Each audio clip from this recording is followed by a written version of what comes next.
Welcome back to the Bear Talk podcast. We are back with another episode. Joining Nick Win today. Week 11 of the NFL season is in the books. A lot to talk about. But Nick, how we doing before we get into all that? Doing all right. Seen a lot of terrible quarterback play. Not too happy about that, but that's all right. We'll get better down the stretch.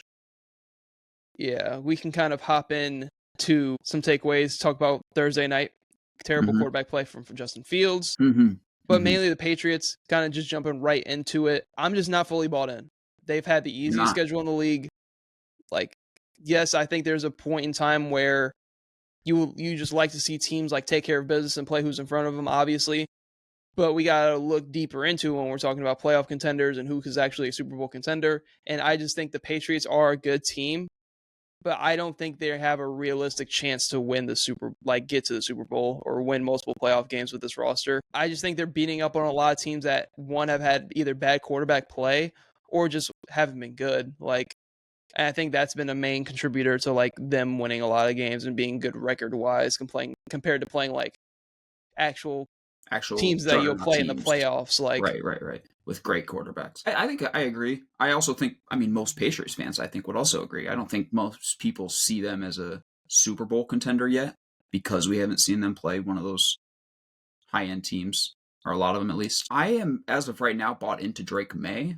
Just like the rest of the team, though, I need to see him against an elite defense. Obviously, I haven't seen much of the Patriots this year. I've been watching a lot of their games, but I watched most of this game in its entirety, and he looked good, but again, it's just the Jets defense. What are you going to take away? Just trading their two best defensive players. Exactly, yeah. What are you going to take away from that? So, again, just like you, I'm excited to see them against some real competition. I need to see Drake May against real pressure. I saw him running out of the pocket. He looks great running the ball, but that's pretty much it, yeah. Just need to see them against an elite team. So I got their schedule pulled up here, and looking at it, here are their wins, or just the teams they played. They lost to the Raiders week 1. They beat Miami. They lost to the Steelers. They beat Carolina. They beat Buffalo. They beat the Saints, Titans, Browns, all 3 bad teams. Yeah. They beat the Falcons in a close one. They beat the Tampa Bay Bucks, who are a very hurt team. Then they beat the Jets. And then the rest, their 2 legit wins have been the Bucks and the Bills this year. And Tampa is very hurt all levels of the game. And the Bills are an in-division opponent. And we'll see that game again. Yeah, and we'll see that game again. So next week they have Bengals, Giants, Bills again. Then you have the Ravens, which would actually be a really good test for them going into the playoffs. Then you have the Jets and Dolphins at the end of the year. So there really isn't, other than the Ravens and Bills, there really isn't any staple games to where I'm looking at has real test for them. So those are the 2 games we're going to be watching closely. I think Buffalo gets them, and in a way, I just think they split. I don't think they sweep Buffalo. And I think the Ravens and Patriots playing at this point in the year, that's a big time game for playoff seeding and everything else like that. But I just think you got to look at the strength of schedule and who they've played. Yeah, but you also have to give it to them. If they get the 1 seed, you have to give them at least a little bit of benefit of the doubt, at home. That'll be huge. And if they only lose to the Bills and Ravens, that'd be 4 losses. You're 13-4. I know the Broncos have the 1 seed as of right now, but I'm not trusting in the Broncos to keep that the rest of the way. So it all just comes down to that, If they can get the 1 seed, I still wouldn't call them the favorites probably, but it all depends on what it's looking like at that time. I don't know. Because I don't know who I would put as the favorite right now. I really don't. I would just still say I need to see more from the Patriots. Sure. See more. I just need to see that second Bills game and that Ravens game. Yeah, two games I think are going to really show us who this Patriots team is going forward and going into the playoffs. But you can go ahead and get into one of your takeaways. So, the first one that I just thought of right now is I want to talk about the Browns QB situation and just kind of the Browns in general. Obviously, Dylan Gabriel went out of that game with a concussion. We saw Shedeur Sanders come in. He was 4 for 16 or something like that. Played absolutely terrible. But I honestly don't blame him too much. I'm going to put more into what I see from Shedeur this week. Going into the week knowing you're the starting quarterback, you get to prepare for that. And then you get the full week, the full game as well. So I'm more putting into that. I just want to I want to ask, do you think Kevin Stefanski is getting too much credit for that head coach of the year that he got a few years ago? Yes. And that GM, as well, Andrew Berry, I think is his name. I think, I know it's just a Ferris wheel of just doing it over and over again, but we got to get these guys out of town. Kevin Stefanski is not a good head coach, and the GM's bad. And I know we're just going to get another quarterback again because I don't think Shedeur is going to work out. He might, but I just don't think he will. But something has to change. I just don't think Kevin Stefanski is a good coach. You have Myles Garrett, who's going to finish with like 25 freaking sacks on the year, dude. Like literally like the best defender ever. And we just can't win games because we can never get our quarterback right and our head coach sucks. So I also had something like that. I just think that I think it's deeper. I'm one of the people that think it's deeper than. So you mean to tell me ever since the Flacco trade, Shedeur Sanders has been QB2? Ever since the Flacco trade that happened weeks ago. Why in any world is your backup quarterback not taking a single rep with your starters? He apparently, that was the time he took the field, that was his first reps ever with the starters. Mm-hmm. I can see why they didn't like going into the season and all that with Joe Flacco. Like, yeah, because he was like quarterback 4. Yeah, but like since the trade, that doesn't make any sense. Especially because it's not like you thought, like there's no way you should have thought that, yep, Dylan Gabriel's the guy now. Like, we know it. He's going to be the guy the rest of the year. So, like, let's not even worry about giving Shedeur a shot. Like, that doesn't even make any sense. Right. So, all it takes, Cam Newton said it perfectly, like, on First Take the other day. He was like, even my backup was getting at least 20 reps with the starters during practice because all it takes is one hit for the quarterback to be out of the game. All it takes is one hit. And you're telling me, in an impossible situation, where you bring Shedeur out there, who's never gotten any real reps with the starters, in a game that is in the balance, with a Ravens team that needs to win this game, mind you. And you have them on your heels. And the Ravens look terrible. Myles Garrett was just everywhere. Your defense was putting on once again. And I just am so confused of why he wasn't. It's like, not like purposely sabotaging, but it's just like, they almost like, there's something in the back of their minds that like, it's either Shedeur's ego or like because he's like borderline celebrity or whatever. I don't know what it is with his popularity, but the reaction that the fans gave when he took the field was the biggest pop that we've seen from Browns in like years. I think they're still like semi like punishing him for like that whole not talking at the interview or whatever, like opening his mouth and not saying anything. Like, I think that the Browns obviously just run their organization terrible in every way. And yeah, they're like punishing him for that. Or like, again, yeah, like you said, like they're just not even willing to look at him because they have this predisposition about him. And they only took him because it was like the 5th round. And they say, you know what, maybe we can get some value out of this. Trade him way later down the road for a 3rd round pick or something. You know, like maybe at the end of the day, maybe they weren't even looking at this guy to be like even starting at any point. Like they were just taking him because of the value and because of the name. And I'm not saying this because of anything he can do on the field. Like, obviously, we need to see more, obviously. Like, he kind of got thrown into an impossible situation. But it's almost like the league, and there's people around the league that do not like him because of the Dion. And I hate to bring a lot of people, oh, it's not even about that, but it's seeming like it is about that sometimes. I don't think it's about Dion. I think it's about him. I think I'm not saying I don't like the way he carried himself, but like just the way that he carried himself at Colorado and just who he is, like I just think, you know, we have a bunch of white old dudes running the league. Like I think they want their players to have a certain way. Like they want them to all to be Dak Prescott. They want them to be the mic. They want them all to be Jalen like robots Hurts in the way. Yes, and I know those are 2 also black quarterbacks, but like they just want them to be robots. Yes, they just want them to be monotone and say the perfect thing. Shedeur does not say the perfect thing, so they're not going to like him. And I just think you might be right. They're just that's kind of more of what I was getting into because when I'm seeing Shuck from the Saints and Dylan Gabriel getting on the field, I'm like, going into draft and mocks, not a single fucking scout had either one of those guys over Shedeur. Not a single fucking one of them. And then all of a sudden, I'm seeing Shedeur slip multiple rounds in the draft. 4 rounds. And then I'm sitting here, I'm multiple days. I'm like, it doesn't make sense to me. They're looking so much off the field shit and like personality and ego shit rather than field and tape. That's just kind of my whole thing on this. And it just seems like it's just trending in that direction more and more as time goes on. Because there's no way or reason for like it to be this way, I feel like. picture of Laramie Tunsil smoking from a fucking gas mask came out the day of the draft, and he went 13th overall. And I know it's just weed, but back then that was huge. Jalen Carter was like about to be arrested. Yeah, and still went top 10. Like this dude's just what talks because about he's a himself talker? a lot because he's confident. Because he's a confident person. You're not gonna okay. And here's the thing: who he can use some of his confidence is somebody that can use some Shedeur Sanders' confidence. Is fucking Trevor Lawrence. Fuck. For fuck's sake, like evil T-Law. Like I just don't. He might be I'm too just, confident. Evil T-Law might be too confident. But it's just no, and I'm not even trying to say he looked great because he didn't. He was 4 for 16. I'm not saying that we just need to see more, obviously, but I just feel like the hoops that he has to jump through to just get on the field, and this is somebody that was highly touted at the quarterback position coming out of college. I feel like if there was any chance Dillon Gabriel, like if Dillon Gabriel was capable to practice at all or something, but he was still going to be, they were going to still run him with the ones.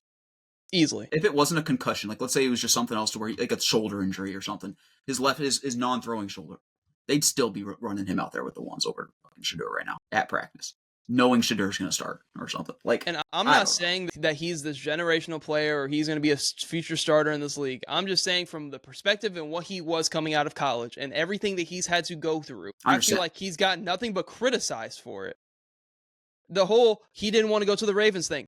Why would I want to go to the Ravens when they have Lamar Jackson, who's still in his prime? Who would want to do that? That's destiny for a backup QB job. And they gave him flack for that.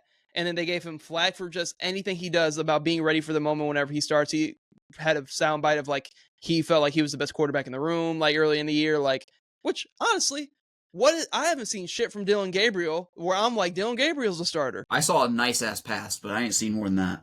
I feel like they went into it as like over the shoulder Cedric Tillman, boom. I think they want to have this mindset and talk their way into, oh, it's a competition. But it's really not. You have your mind made up. You're just saying it's a competition to ease the minds of the fans. That's why you're saying that, because it's not really a competition. Just to take the heat off. Because I have a hard time believing that Dillon Gabriel is just wiping the floor with Shedeur Sanders in practice and in reps. But you're not even giving Shedeur Sanders the opportunity to get reps with the ones. So it's like, so he has no chance to succeed in any way. They don't want him to, bro. They don't want him to. They do not like him. As a person, I don't think they like him. And the Browns are just awful. Like they're a terrible organization that doesn't run their team well. So they're going to take personal things like that. They're going to be like, oh, this dude's fucking terrible at interviewing. Yeah, let's not play him. And that's the shit that gets you stuck in the Browns situation like they are. I just think it's so crazy because there's a lot of situations that could use a Shedeur Sanders, that could bring some promise. Like I feel like the Saints. I feel like there's not a single person that really believes Tyler Shuck is better than Shedeur Sanders. Like, fuck, could you imagine if the Jets had somebody like Shedeur, like just waiting in the wings? Like, there's teams out here that could use a quarterback with some promise that could just put some juice into the fans. Like the Falcons right now. I'm not even saying the Falcons have him over. I'm just saying, there's a lot of teams that could just use a good backup quarterback to come in and be able to have some potential. Nobody thought of Jackson Dart to be a franchise quarterback until he took the field. Then you saw how he kind of like put juice and life into the team. Mm-hmm. Him and Cam Scadaboo, for example. Like, could you tell me Shedeur couldn't go, not play like Jackson Dart, not give the production like Jackson Dart, but give the team some life like in New York? Like imagine like after like week 2, like whatever, like Joe, you lose those first 2 games or whatever, however they started the year, I don't remember. But like let's just say you're down and out and you put Shedeur in for 1 game and he plays great. That would be such just a morale boost to them over like whatever's gonna like whatever they did. Like you're down now, Dillon Gabriel gets out and you're already 2-6, and now we're putting him in. Like there's no morale boost you're gonna get from him, no matter what he does. It is what it is. But no, they played the situation completely terrible, and now it's just. And it sucks because it gets worse. Because I feel like something I haven't really seen a lot be talked about is like, I know I've kind of ragged on him a little bit. Like, I'm not up here trying to say that Dillon Gabriel doesn't deserve a chance just like Shedeur does. Like, they drafted him as well. But I will blame the organization for putting Dillon Gabriel also in such a tough situation in that quarterback room. Because you drafted Shedeur Sanders with none of the intent of playing him, it seems like, now there's a big ass, we don't want Dillon Gabriel because everybody wants to see Shedeur. So like now you're paying a target on his back as well because he's getting booed off the field from the fans because they just want to see Shedeur. So the Browns organization has created this controversy. And also in the middle of all this, they traded Joe Flacco to an in-division opponent who then, like 2 days later, went out and beat the Steelers and played amazing. Like, they're just run horribly, and there's no future of success for this organization.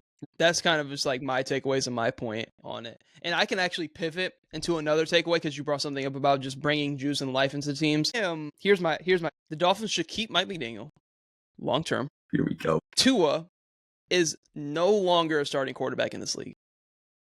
Tua is 85% of the blame for the Dolphins, in my opinion. He deserves more shade for anything that they've had to go wrong in this past year. He deserves all of it. I understand the concussion and the injury, stuff like that. I understand that. Taking that aside, talking about when he's playing on the field, taking the injuries and the concussion out of like the conversation. Just when he's playing on the field, he's not a starter in this league. He's just not. He's so inconsistent. He's not mobile in the pocket whatsoever. Any kind of pressure, it's either going to be a pick or it's going to be thrown away. Like, he just isn't a starting quarterback in this league anymore. And with what I'm looking at, the QB market and who could be available, and I'm looking at Mike McDaniel, who's proven to be a good coach in this league. He just doesn't have the quarterback. For example, I'm even going to throw shade on my own team. KOC was the hot shot name for the past 3 seasons. The quarterback whisperer, the guy that could do no wrong. All these backup, thrown away quarterbacks go to Minnesota, they succeed. But he now has a quarterback that isn't ready. Now look how bad the offense is. Now it's people are shaky about KOC like the 3 years didn't happen. Like he didn't just have 3 successful years. He got Sam fucking Darnold, who was out of the league, paid in Seattle. But now people are shaky because he has a quarterback that isn't ready. I think the same shit. People want to call for Mike McDaniel's head. Like Tua ain't playing like shit. Name me one good Tua game the past 2 years. One good elite Tua game past 2 years. He beat the Jags for no reason week 1 last year. Beat the Jags for no reason. That's my I get what you're saying, though. I get what you're saying. I just think good coaches don't come around as often as you think.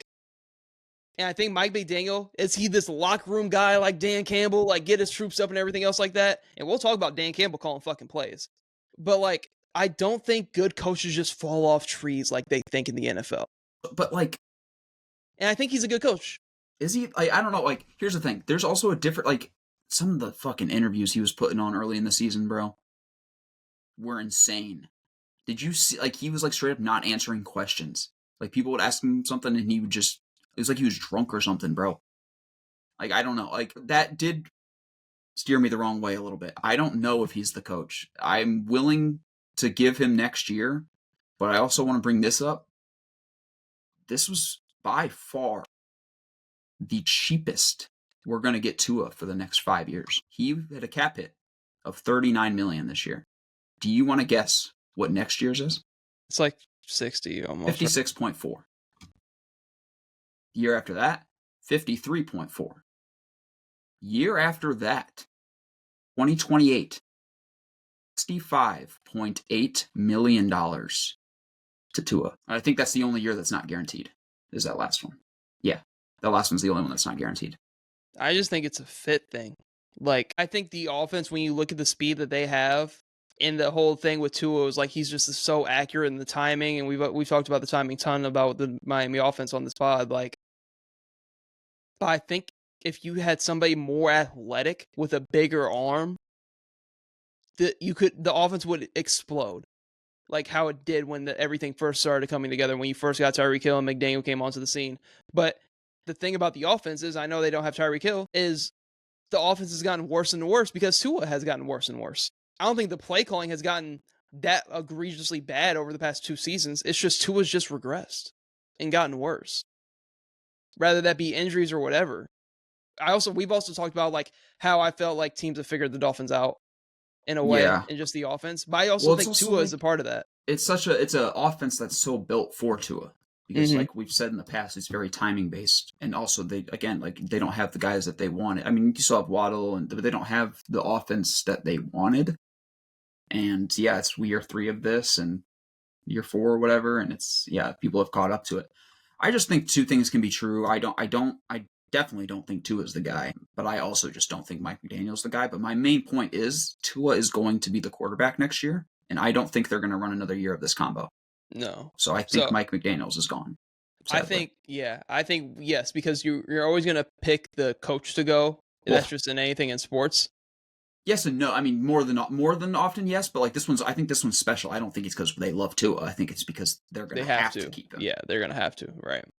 I don't know. I just think it's interesting. That was kind of my main takeaway. Yeah. Oh, 100%. It's just it kind of made me think of the KOC thing because they both started out very hot. Between that was because KOC is like KOC's a good head coach, man. Yeah. Like he goes like we know.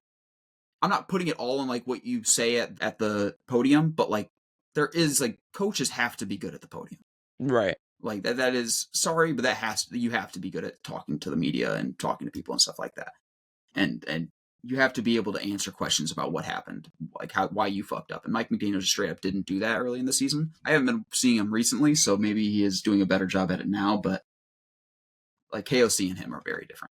To wrap up my point, I wasn't comparing the two like as coaches. The situations that they're in. I was comparing it more so off they got the job and the team just went into a different level because of them and because of their impact, I felt like. And because of more so KOC's just offensive impact and how he is like in the locker room compared to Mike McDaniels, who's like, I feel like way more X's and O's based. Yeah. But like two coaches who are offensive minded that got the jobs and then the team like did significantly better. That's the comparison I was talking about.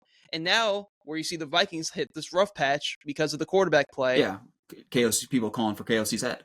Right. For people no are reason. saying, is it the play calling? Is it this or is it that? And we'll talk about that later down the line. But like, that's just that was my kind of wrap it all up. Right. That was kind of my take.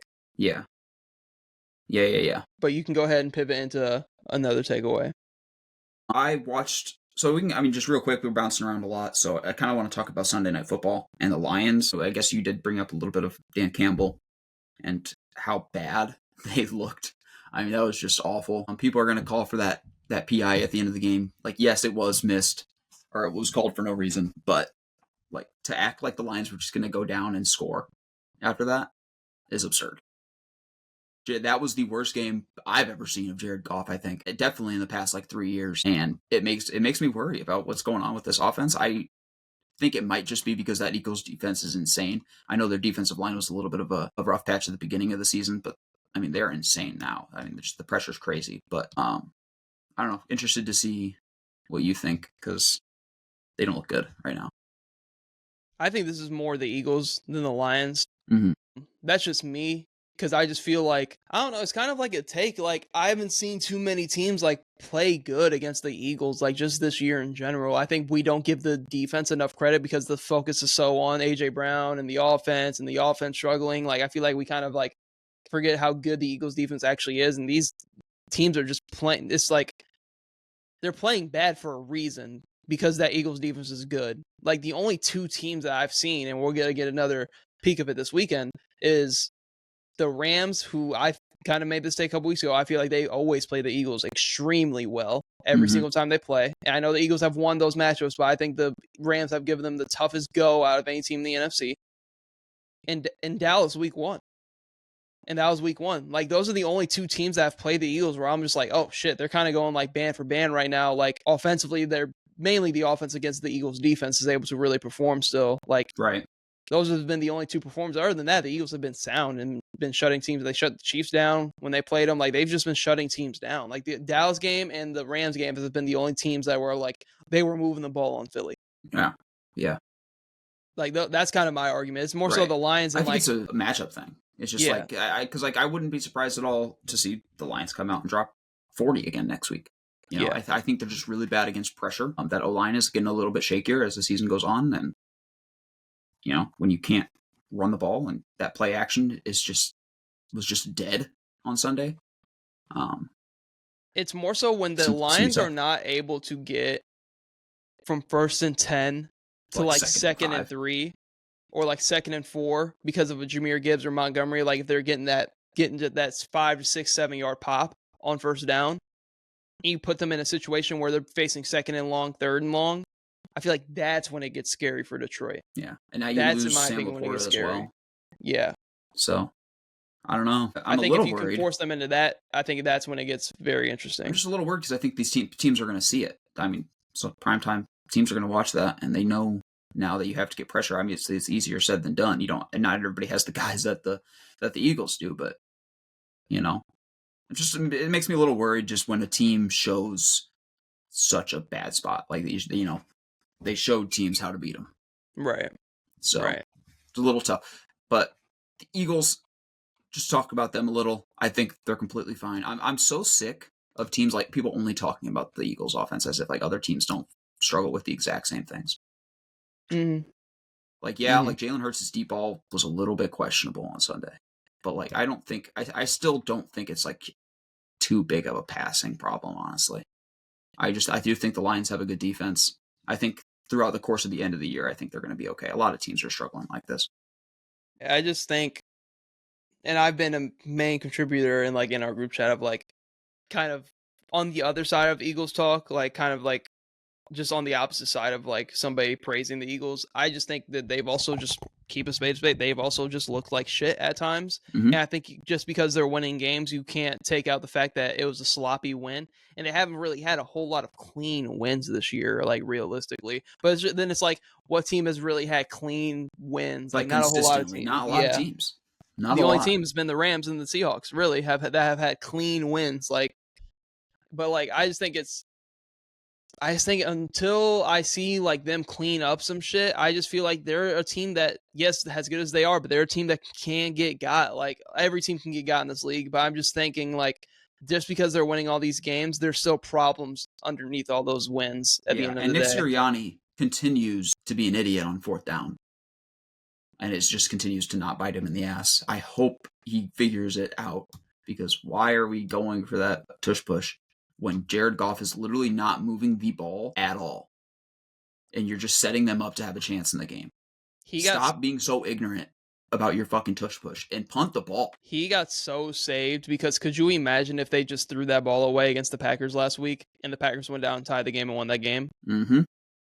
He got so bailed out by that. I think that was so stupid. And then he just was like, you know what? I can do it again. Like, dude, fuck my God. It pisses me off. I can kind of pivot into another one of my takeaways is a team that we haven't talked about this year. I think really at all. Talk about the Panthers a little bit. Give the Panthers some love. 6-5 now. I just think they've really turned the corner. I think they found this rhythm with being successful with Bryce Young. Now, I do think they need to let him air it out a little bit more. I think they've been so focused on the run because, one, Rico Dowdle's been absolutely fucking elite. And now they have him and Hubbard back. So where I think they're just so focused on the run game, and like they're a team that is like kind of like how I talked about with the Lions, being able to get 5-6 yards on first down, and it makes the playbook so much easier. You can open it up a little bit more. Like, I think Bryce Young, when he's composed in the pocket and you give him some good protection, I think he's very good at pushing the ball down the field. And I think this team has really turned a corner. Like, they're in competition to win the division because the Tampa Bay Bucks have been hurt. Like, they are right there, like at the doorstep. I think they need another like Bucks loss to like really be in that conversation and to really make things interesting. But I don't know. I kind of feel for Bryce Young because everybody was ready to write him off, and I'm glad that they're kind of turning the corner, being successful, especially in that division to where like the Falcons have all this talent and never put it together, or the Saints are just a dumpster fire. Like, it's basically nobody, and then the Bucks, because the Panthers have been so bad, the defenses looked really, really good. Like in this stretch of games, like I just like what I'm seeing. That's all. That's kind of my takeaway is I'm glad that they're showing some life and not just letting the Bucks walk and win that division with 9 fucking wins. Like. Yeah, I mean, I don't think they're going to be a playoff threat or do something crazy, but at least compete with the Bucks for the division. Give me something in like week 15, 16. Like, give me something to like, oh shit, if the Bucks fuck around and lose this game, Carolina can, like, just give me something. Just give me something. Yeah, I mean, I don't know. I think Bryce Young is not a bust, but I also don't think he's a franchise guy as of right now either. Like, just last week, he played like shit. I'm with you right there. But I'm just glad to see him do. Yeah, 100%. I do like Bryce Young, and I'm happy to see him succeed. I want him to succeed. I don't know. Maybe people won't like it. I don't care about the Panthers, man. I know that they're 6-5, and yeah, all that, but like I don't know. My thing is more so I'm glad to see like what Bryce Young has gone through. For sure. And to see him kind of really turn. My boy Rico. You finally get some good pieces around him because he might be the quarterback that's like not elevating the people around him, but then it's like, shit, you put some shit around him and then he can be solid. Like, he can do some things. And I feel like them getting Tet was huge. Now you have this two-headed monster at the backfield with Rico and Hubbard. Like, the defense has been hooping throughout the year. Like, he just needs like a solid tight end. Yeah. Like a solid Trey McBride. I don't know. I think I'm super high on Dave Canales. Like yeah, I like Dave getting Canales. That job coming from Tampa. And it's crazy. Tampa might be a little bit of a head coaching ground because Liam Cohen's doing this thing over there in Jacksonville as well. They both came from Tampa. So, like, I just think it's very interesting. I'm just glad to see. I think it's still a year away, but it's good. Yeah. It is so good to see that it's still possible, that you can still do this. You can still enter this rebuild phase, and shit might not go right all the time. And you might not be a perfect team, but like, hey, we're fighting for a division. Yes. Would you rather be the Panthers Saints or the Panthers? Yeah, the Panthers or Cardinals right now. I think I'd rather just be in the Panthers situation. Like there's a lot of teams where if you compare situation to situation, I'd rather just take the Panthers. Like even though there's some flashier names, like the Niners. It's step one. You know, you get the guy that you think is good, and you just build a bunch of really good pieces around him. So or the Niners, what we thought the Niners would be, I guess. And it's fun because he's not. We're still years away from it, but it's just like he's not. I would talent-wise of being a franchise guy, I'm with you because I don't think he has the talent of a franchise guy. But I think he has situational value because he's a quarterback that when they do extend him, it's not going to be this $60 million contract. Like 45 a year or something like that. I think they're going to get him on a really good deal to where they can keep building and growing him as a player and also surround him like they need to surround him with the talent. That's kind of it's more of a situational thing of him being the guy for them because I think he fits in Carolina. And I think the fans are really starting to come around to him and stuff like that and believe. So I think him being able to get him for like way less than these top quarterbacks, franchise level guys, like I feel like he's going to help them in the long run build just a better team. That's kind of my takeaway of it. Because not every number one pick is going to be, Josh Allen, right? Lamar Jackson, these top 10 quarterbacks. It's going to be Baker Mayfield, where you got to build people around him. Mm-hmm. It's going to be Bryce Young. It's going to be Cam Ward. Which, hey, Cam Ward corner, this dude looks like shit. Now, I'm not one to count out quarterbacks at all in their rookie year, but goddamn, he looks bad. Titans are so bad. Yeah. But you can get into another takeaway. I don't have one on the mind right now, so if you have one, go ahead. I just think kind of like talking about the Jags because I kind of brought them up with Liam Cohen. When they are able to, and they're another team that I feel like has finally figured out what they need to do with this offense, even without Brian Thomas Jr. putting belt to the Chargers, a team that a lot of people are very, very high on still.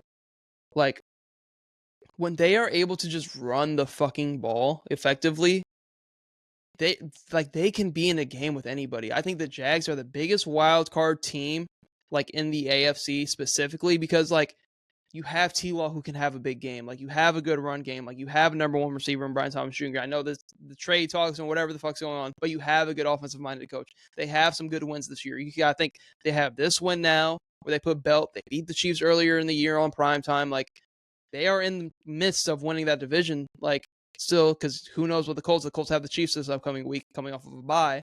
So I think it's going to be interesting. I just think the Jags have kind of also, in a way, figured out what they need to do offensively with T-Law. Like, not every quarterback is meant to pass it 40 times a game. Yes, and there's very few of them in the league that are able to do that effectively. Yep. But I completely agree. They thought that there was going to be this high-powered passing offense for these last few years. And that's just not how you win football games most of the time. Right. Unless you have a top 5 guy. And Evil T-Law is not a top 5 guy. He's not. But yeah, I think you're right. I think they have a chance. They're 2 games behind. It's going to take some big wins. Let's take a look at their schedule real quick the rest of the way. So they're at the Cardinals next week. Winnable game. At the Titans. Winnable game. Then we're on to December. At home versus the Colts. That'd be a big game. Yeah. Home versus the Jets, at the Broncos, at the Colts, then you get the Titans again. So get 2 games versus the Colts and the Broncos. You got to go 2-1 there, I think. I think they'll make the playoffs. You think so? Yeah. You think? Yeah. I mean, probably. It's just I don't think they win that division. Yeah. No, I think they'll make the playoffs. That's my take. I mean, the Colts have a tough-ass schedule the rest of the way, though. So it's going to be interesting to see if the Colts can keep it up because, these past few games that we've seen the Colts, Daniel Jones has looked not very good. So it'll be a fun division down the stretch. Another one takeaway I did have is kind of the Texans. Realistically, kind of sneaking like back to 500 with Davis Mills, number 1 defense in the league. I'm not high on the Texans whatsoever, but they have a tough 3-game stretch. Gonna get CJ back at some point. Not this week. He just got confirmed out. So you're going into a week on Thursday night, short week against the Bills. See you later. So Say good night. Their next 3 games are Bills, Colts, and KC. I think they go 0-3. I think they get one of those. I think it's the Colts. I think the Colts beat them. I'm sick of the Texans, man. I'm sick of them. I just think the division could be interesting. I wanted the Titans to win that game so bad. I just love the Texans defense. Texans defense always gets after it.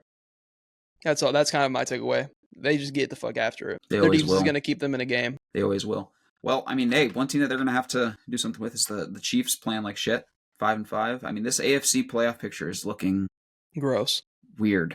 Yeah, like the Ravens, 5-5 still. I don't know. The Ravens have some easy winning games like on their schedule the rest of the year, so I think they're going to be fine. They're going to be in the mid. All right, I'm going to name you 6 teams. 3 of them have to miss: Bills, Chargers, Jaguars, Ravens, Chiefs, Texans. Name me Texans. Texans will miss.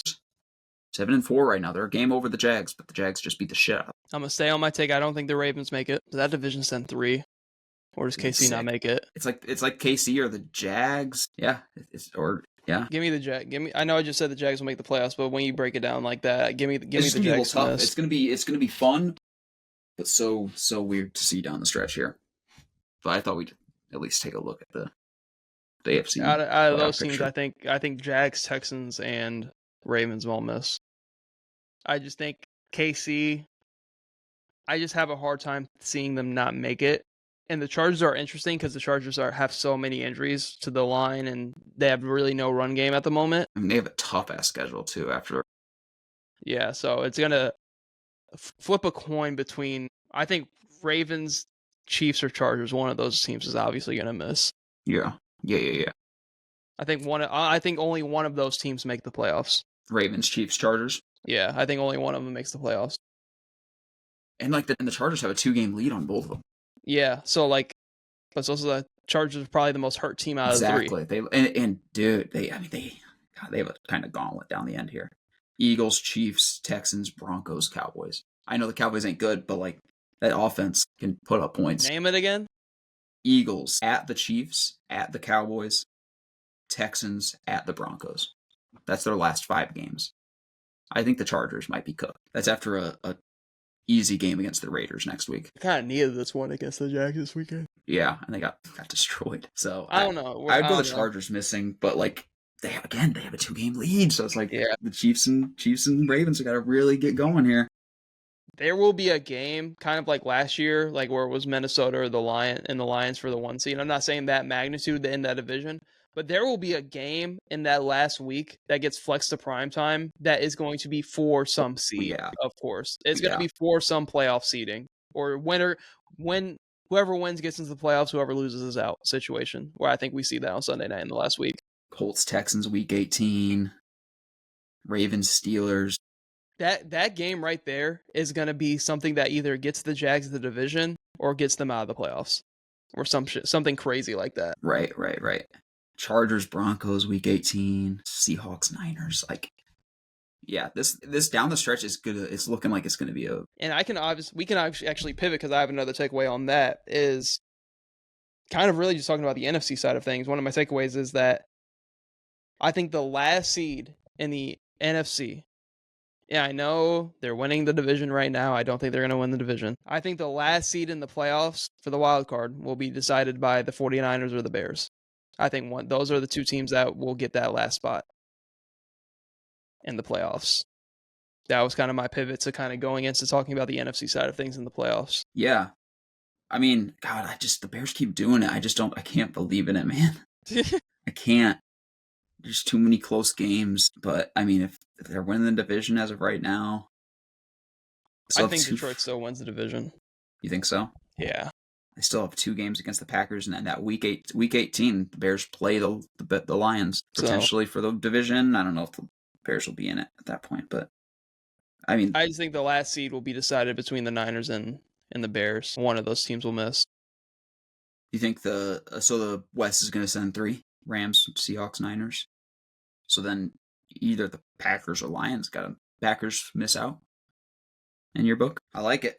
There was a little bit less here in the NFC because like underneath the wild card, you really only have the Lions because after that it's the Panthers and the Cowboys. And I don't think either of those teams really have a chance. But so it's just going to be like one team missing out.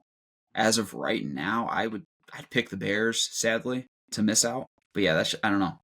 That should be interesting. I think the Seahawks, that Seahawks game, worry you at all? Sam Darnold, 4 picks. I think weirdly, it makes me more confident in them as a team. That they were able to sustain 4 picks and they only lost like how they did and they had a chance to win the game. Mm-hmm.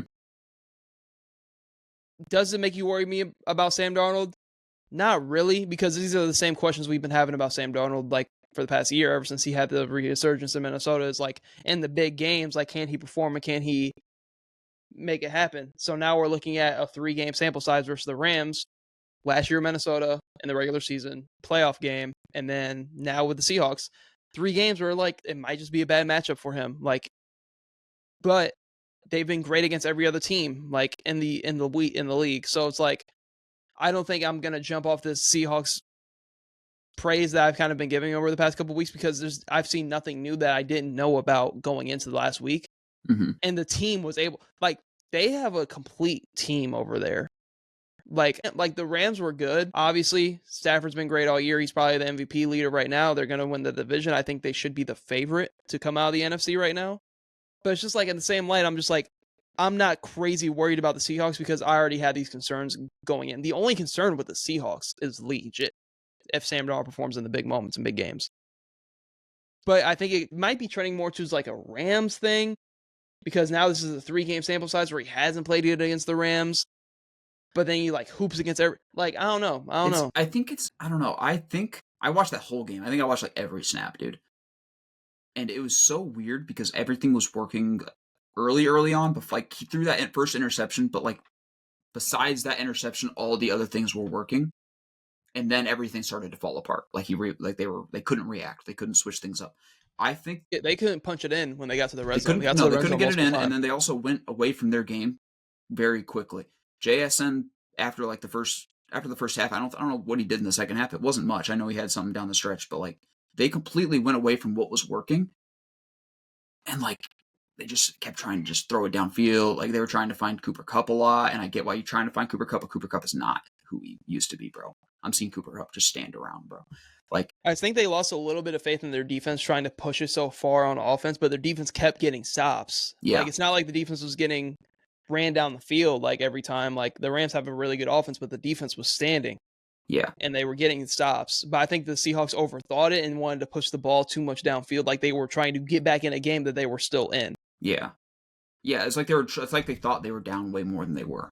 Yeah. I think this could potentially be good for him. I would take them to split still. I don't think this is something where they play again in a couple weeks. Yeah, exactly. So I think they will split.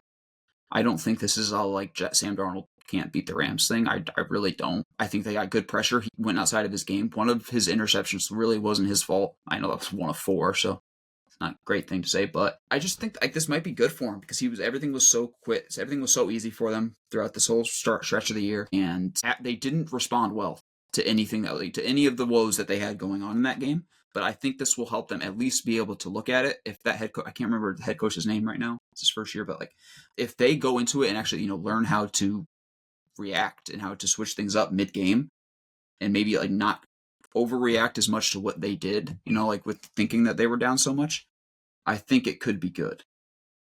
I like that because you said. I don't know. Go ahead. Here's the thing with Sam Darnold. As somebody who is a Vikings fan and watched him with us last year, this game is not going to shake him. You probably watched him play.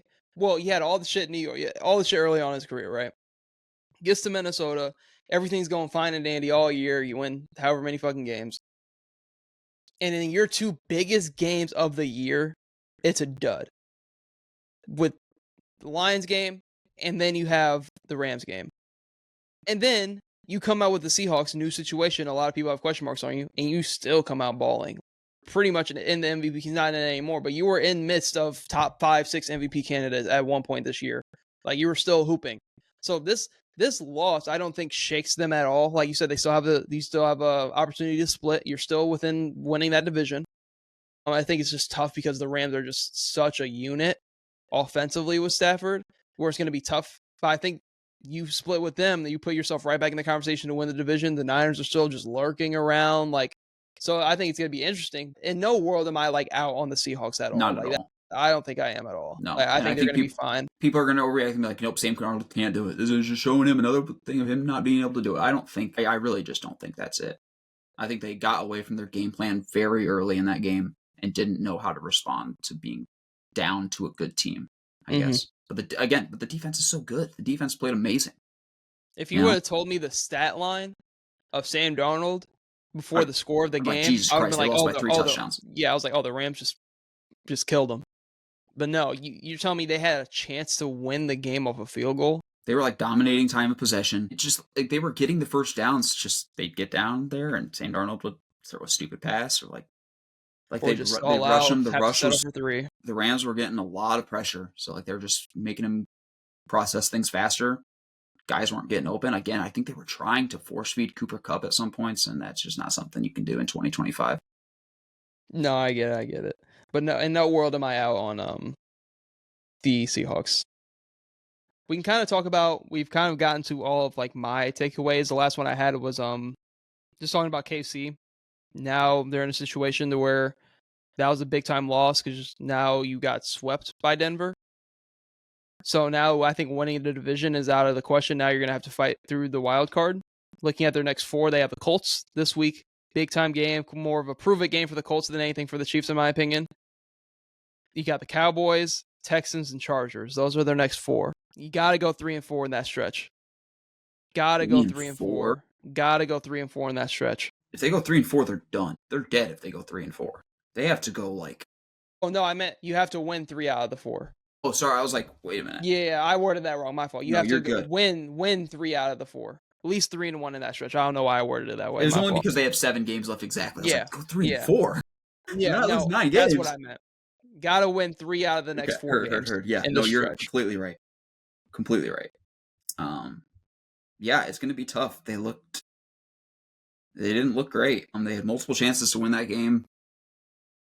I'm always going to believe in Patrick Mahomes. I think they should win. They're at home against the Colts, but that Colts team is coming off a bye. It's going to be tough. It's just they don't look as dominant as they did in the past. And I still think, once you get to the playoffs, it's obviously anyone's game, but looking a little scary here.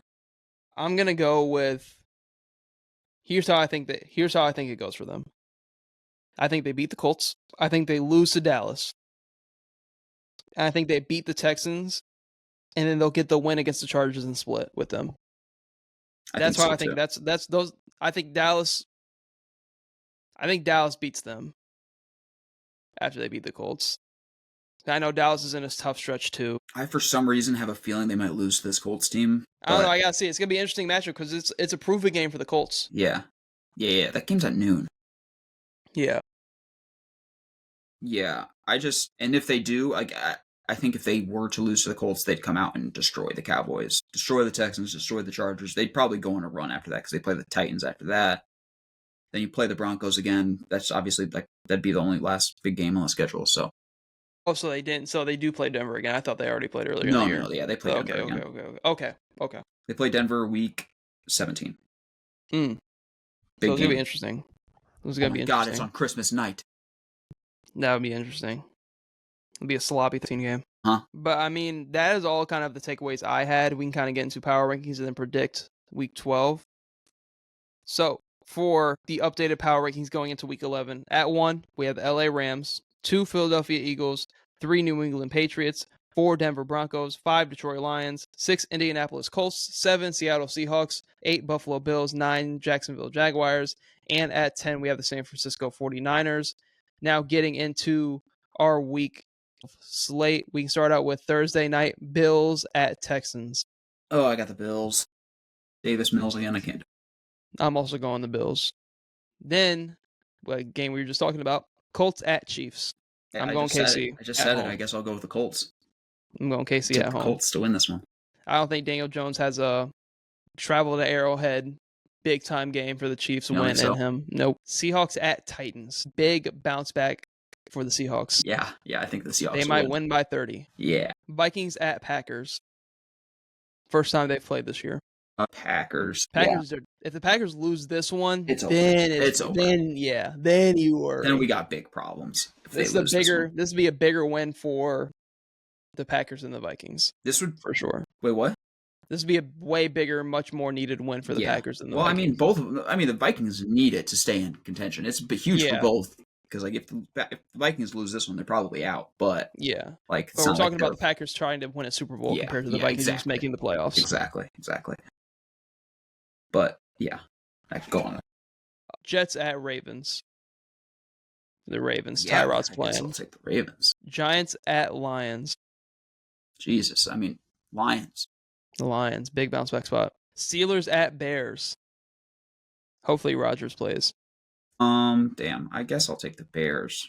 If Rodgers plays, give me the Steelers. If Rodgers plays, I feel like the Bears are due for one loss. Right? Yeah, they are. It's just I don't. Is Aaron Rodgers have a chance of playing? I thought he was definitely out this week.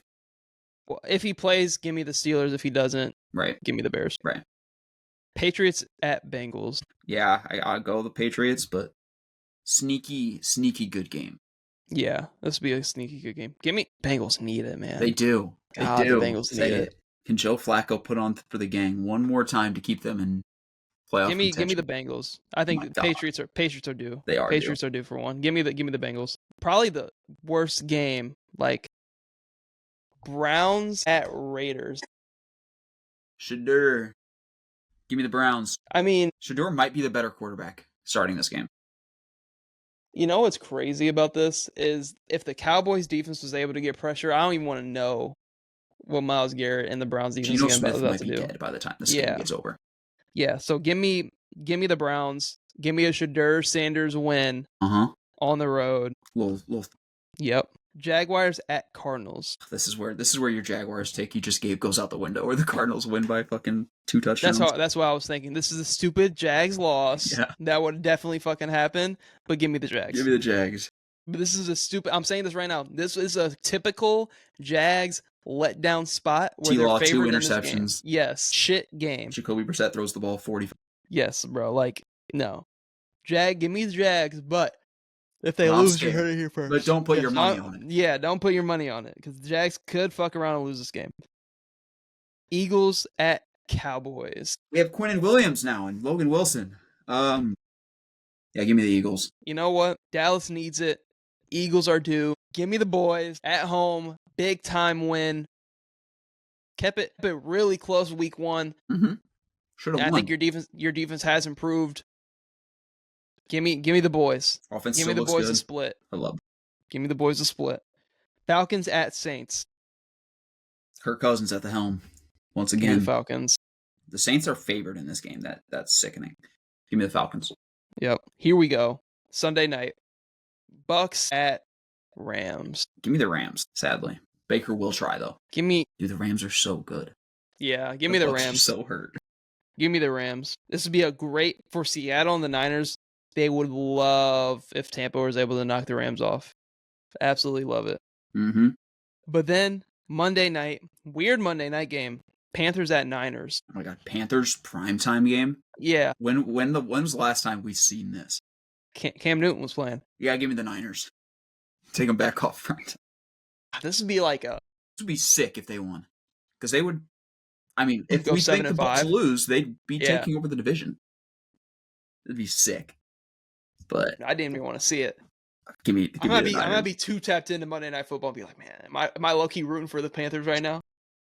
I'm rooting for Bryce Young to win a game. I'm sitting here. I'm like, put my money on Bryce Young. Niners could take this loss. You don't even need this one. Yeah, they don't even need this one for real. Sit Brock Purdy. Give me the Niners, but I will be rooting for the Panthers. Just to spice up that division a little bit more. Just to spice up that division a little bit more. Like the Panthers to be winning the division after week 12. What were the odds? Plus 10,000. It would be crazy. It would be crazy. But that is all we have for this episode of the Barrel Talk Podcast, unless you want to talk about anything else. We can wrap it up there. Well, thank you guys for tuning into the Barrel Talk Podcast. Hope you tune in to future episodes.